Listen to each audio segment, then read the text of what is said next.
गुल्ली डंडा का खिलाड़ी।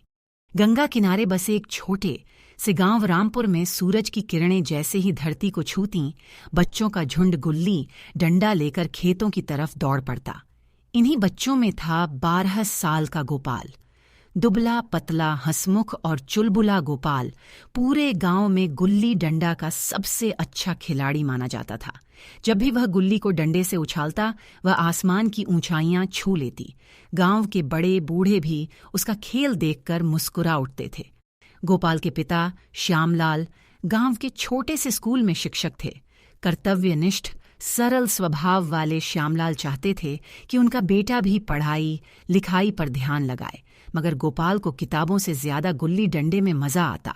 कई बार तो खेल खेल में ही स्कूल जाने का समय निकल जाता, जिससे उसकी माँ कुसुम परेशान रहती। कुसुम को हर वक्त यही चिंता रहती कि बेटा पढ़ाई छोड़कर सिर्फ खेल में ही खोया रहता है।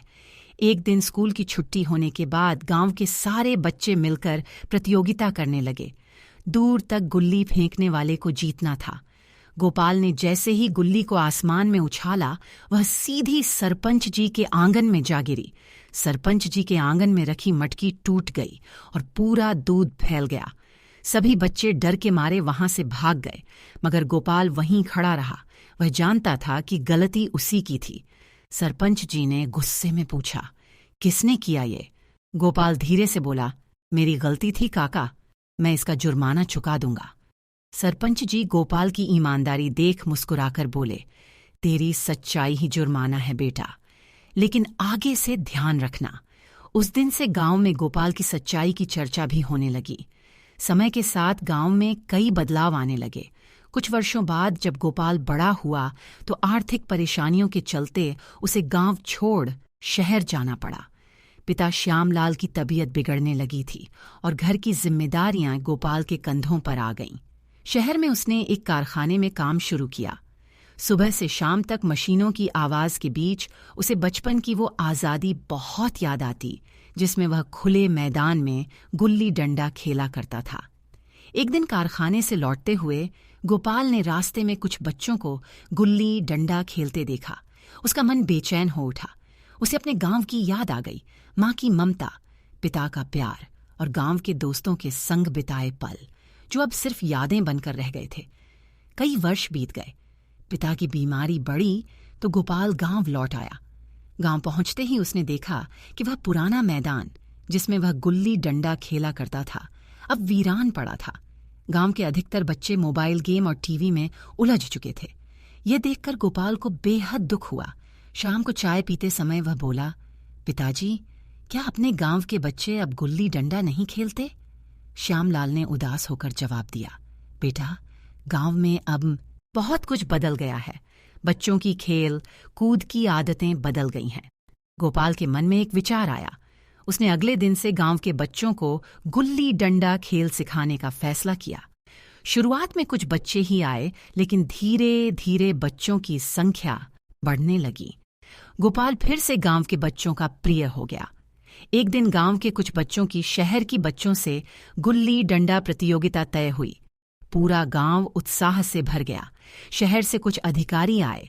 प्रतियोगिता देखने लोगों की भीड़ उमड़ी। गोपाल ने बच्चों को बड़े प्रेम से तैयार किया था। मैच शुरू होते ही गांव के बच्चों का उत्साह देखते ही बनता था। प्रतियोगिता कड़ी रही। अंत में रामपुर गांव की टीम विजेता बनी। गांव वालों के चेहरों पर गर्व और खुशी साफ झलक रही थी। उस रात पूरा गांव खुशियां मनाता रहा। बच्चों के चेहरों पर चमक थी और बड़े बुजुर्गों की आंखों में खुशी के आंसू। प्रतियोगिता खत्म होने के बाद शहर से आए एक अधिकारी ने गोपाल को पास बुलाया और कहा, आपने इन बच्चों को जो खेल सिखाया, वह इनकी सेहत और संस्कार दोनों के लिए बेहद जरूरी है। गांव के बच्चों को ऐसे ही खेलों से जोड़े रखना आवश्यक है। हम चाहते हैं कि आप इसे नियमित रूप से चलाएं। गोपाल ने खुशी यह जिम्मेदारी स्वीकार कर ली। धीरे धीरे गुल्ली डंडा फिर से गांव का प्रिय खेल बन गया। शाम होते ही पूरा मैदान बच्चों के शोर से गूंज उठता। श्यामलाल और कुसुम अपने बेटे गोपाल को देखकर गर्व से भर जाते। गुल्ली डंडा के बहाने गोपाल ने न सिर्फ अपने बचपन को फिर से जिया, बल्कि गांव में नई ऊर्जा का संचार भी किया। अब वह अपने पिता की तरह गांव के बच्चों का शिक्षक बन चुका था, पर उसकी शिक्षा का माध्यम था खेल और संस्कृति। रामपुर गांव में फिर से गुल्ली डंडा की परंपरा जीवित हो उठी। इस खेल के साथ साथ गोपाल की ईमानदारी, सच्चाई और संस्कार भी बच्चों तक पहुंच रहे थे। बचपन की मासूमियत, जिम्मेदारी और सामाजिक बदलाव के बीच एक सरल खेल के माध्यम से प्रेम, अपनापन और परंपरा की यह कहानी सभी गांव वालों के दिलों में सदा के लिए बस गई। मैं उम्मीद करती हूँ कि आपको मेरी यह कहानी पसंद आई होगी। अगर पसंद आई है तो प्लीज़ मेरे चैनल को सब्सक्राइब कीजिए, वीडियो को लाइक कीजिए और शेयर कीजिए। तो चलिए फिर मिलते हैं अगली वीडियो के साथ। धन्यवाद।